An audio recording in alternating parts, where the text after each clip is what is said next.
নতুন নতুন বিবাহ পাশত বহিছে নেকি? তেনেহলে সঠিক ভিডিঅ'ত আপুনি ক্লিক কৰিছে। সুখী বৈবাহিক জীৱনৰ বাবে জানি লওক এইকেইটা টিপছ। স্বামী স্ত্ৰীয়ে বিয়াৰ পিছতে ভুলতো কৰিব নালাগে এইসমূহ কাম, অন্যথা ভুগিব লাগিব ফল।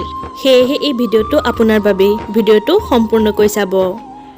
ভাৰতীয় সমাজত বিবাহ এক উৎসৱৰ দৰে, সেয়েহে সকলোৱে নিজৰ বিবাহক লৈ বহু সপোন দেখে আৰু বিয়াৰ বাবে বহু প্ৰস্তুতি চলায়।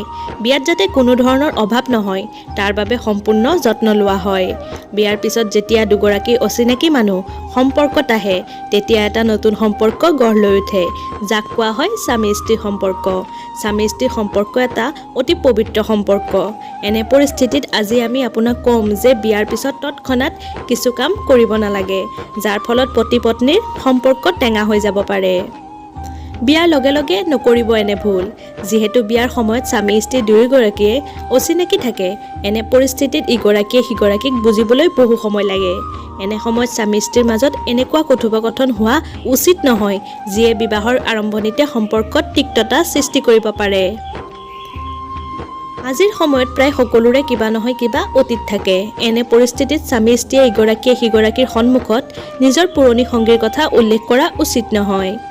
স্বামীৰ সন্মুখত পুৰণি সংগীৰ প্ৰশংসা নকৰিব বা পুৰণি সংগীৰ বিষয়ে এনে একো কথা নক'ব যিয়ে সম্পৰ্কটোৰ আৰম্ভণিতে কাজিয়াৰ সৃষ্টি কৰিব পাৰে। আপুনি আপোনাৰ স্বামীৰ প্ৰতি অধিক মনোযোগ দিব লাগিব। বিয়াৰ পিছত পত্নী আৰু স্বামীয়ে এটা কথাৰ প্ৰতি গুৰুত্ব দিব লাগে, সেয়া হৈছে আত্মীয়। হয়, ইগৰাকীয়ে সিগৰাকীৰ আত্মীয়ৰ যত্ন ল'ব লাগে।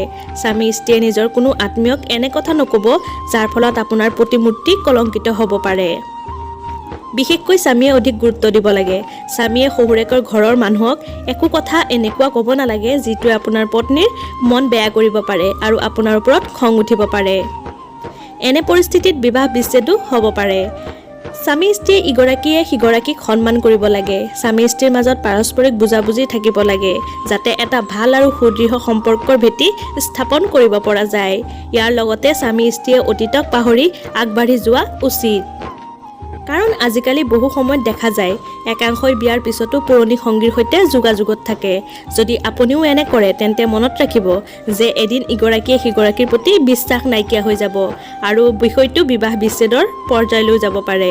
ধন্যবাদ। আজিৰ ভিডিঅ'টো ইমানেই। ভিডিঅ'টোৰ পৰা যদি কিবা অকণমান শিকিব পাৰিলে লাইক এটা কৰি কমেণ্ট কৰি জনাব আৰু চেনেলটো ছাবস্ক্ৰাইব কৰি দিব।